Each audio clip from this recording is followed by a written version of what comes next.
Hi guys, new month, 1st of February, day 32, I guess. Weight 107.7, so same as Thursday. I'm playing catch up with my weight from overeating or eating Friday, Saturday, Sunday. Yesterday was tough, really tough. Really happy to be doing this with my girlfriend. You shouldn't always you don't want to go into some kind of codependency where you couldn't do it without the other person. On the other hand, you need help. And I think that's a really important message, whether or not there's a friend or family or your partner, you really need help to break these habits. You really need support for this. You need to be able to say, I can't do it alone. And yeah, it's just really, really important. Just trying to get some meters in my legs. Adding just a little bit of cardio, 10,000 steps, that's not much. It's just, keeping the system going, and I think that's important, really important. It's the small steps. I mean, it's really hard to embrace the 1% strategy.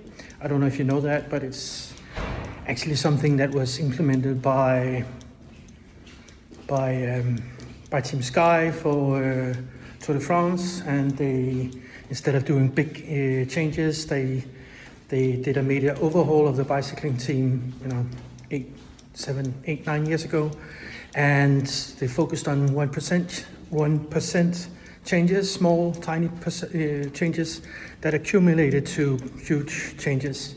And it's because it's kind of like counterintuitive. You want to focus on big stuff you can see and measure and feel, and it's just really difficult to comprehend that a tiny change in your now can result in huge changes in your future. But that is the case. So getting in a bit of cardio, and also I went in to do some weightlifting, in my work shirt, but who cares? It's better than nothing, and just to get something in, just 1%, it's better than nothing. And just doing this, creating habits.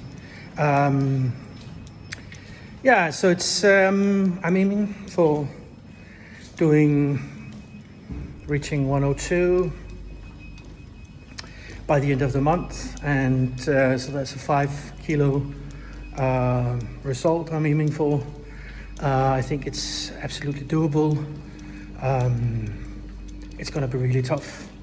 And if you try to do this, you can.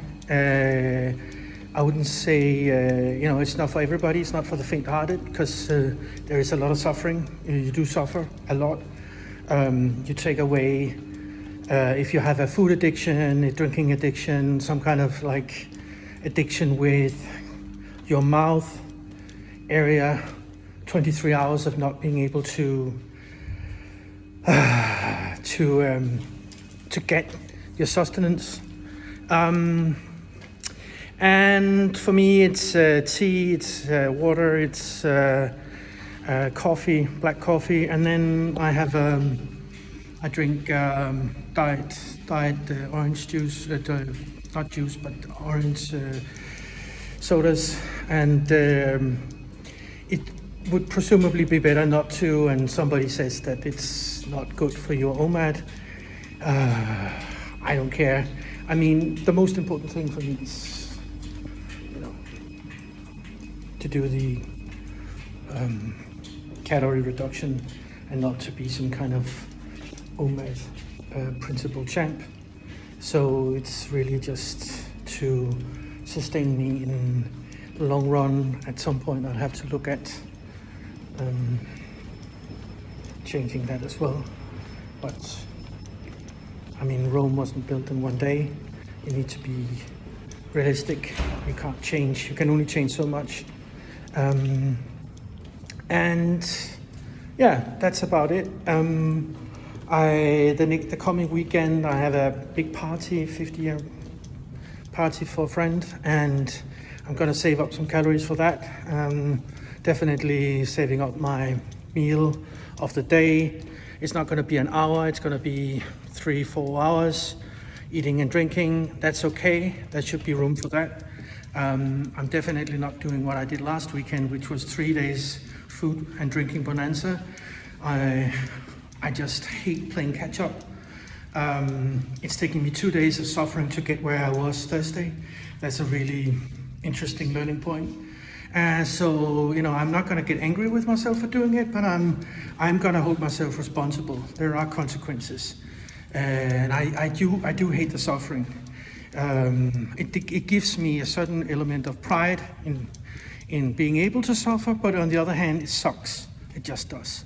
Anybody who says the opposite is just insane.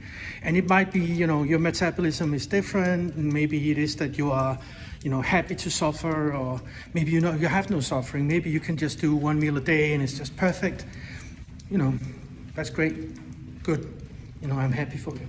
So, but that's for me. That's all for me. Out.